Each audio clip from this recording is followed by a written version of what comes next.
Hello बच्चों, आज हम दरख्वास्त पढ़ेंगे और हमारा सवाल है इलाके के एमएलए को पानी की पाइपलाइन लगवाने के लिए दरख्वास्त लिखें।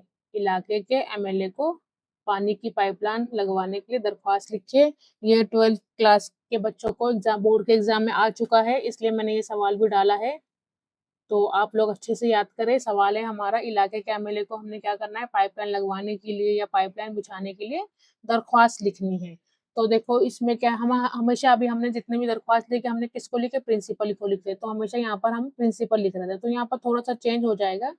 यहाँ पर हम बखिदमत जनाब एमएलए साहब लिखेंगे, क्योंकि हमने किसको दरख्वास्त लिखनी है, एमएलए को लिखनी है। तो हम भी यहाँ क्या लिखेंगे, बखिदमत जनाब एमएलए साहब। फिर इलाका, जैसे हमने लिखा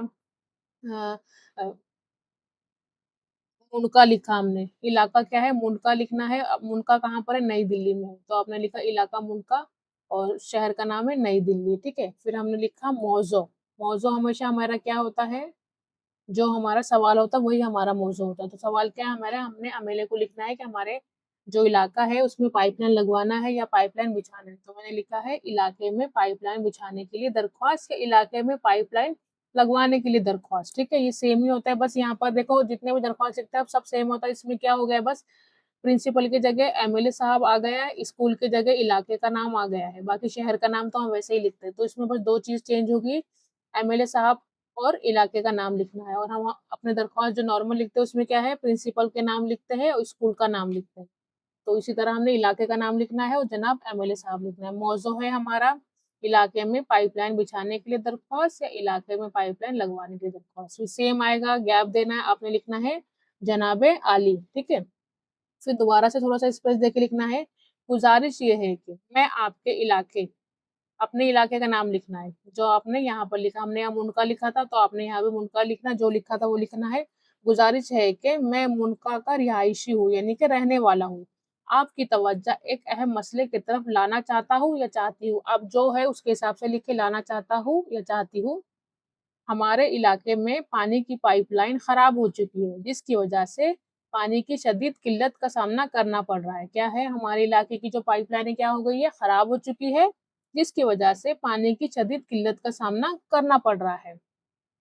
हम आपसे अपील करते हैं कि हमारे इलाके में नई पाइपलाइन बिछाने का हुक्म सादर फरमाइए, यानी कि आप हमारे इलाके में नई पाइपलाइन लगवाने की जो किसी आगे जाकर उसकी इजाज़त दे दे, सादर फरमाइए, ताकि इलाके के लोगों की ये बड़ी मुश्किल दूर हो सके। बड़ी मुश्किल क्या है, जो पानी की हमें किल्लत हो रही है वो दूर हो सके। हम सब आपके शुक्रगुजार होंगे। ठीक है, तो सेम हो गया, हमने लिख दिया कि हमें क्यों नई पाइपलाइन लगवानी है, क्यों पाइपलाइन बिछानी, क्योंकि पुरानी पाइपलाइन खराब हो गई है, जिसकी वजह से आप नई पाइप लगाने का हुक्म दे दें, जिस और सब हम सबकी जो पानी की किल्लत है उसके सामना खत्म हो जाए, उससे हम बड़ी मुश्किल जो हो रही है वो मुश्किल हमारी आसान हो जाए। फिर हमने सेम वैसे ही आएगा, तारीख लिखेंगे हम। तारीख मैंने 25 जून 2026 लिखी है, आपने अपने एग्जाम के हिसाब से लिखे। और बार बार मैं बताती हूँ, जून का महीना उर्दू में ही लिखना है। जून हो, जुलाई, अगस्त, सितंबर, मार्च, अगस्त जो भी होगा आपने उर्दू में लिखना है। बाकी आप ये डेट को इस तरह से लिख सकते हैं, जैसे 25 से 2026 मैंने लिखा है, ऐसे लिख सकते हैं, लेकिन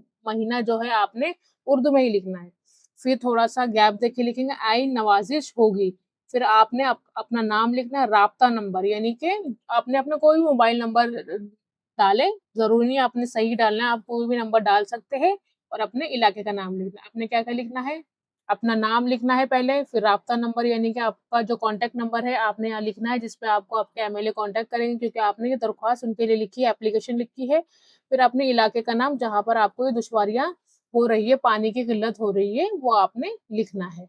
तो इस तरह से हमारा ये दरख्वास्त पूरा हो गया है।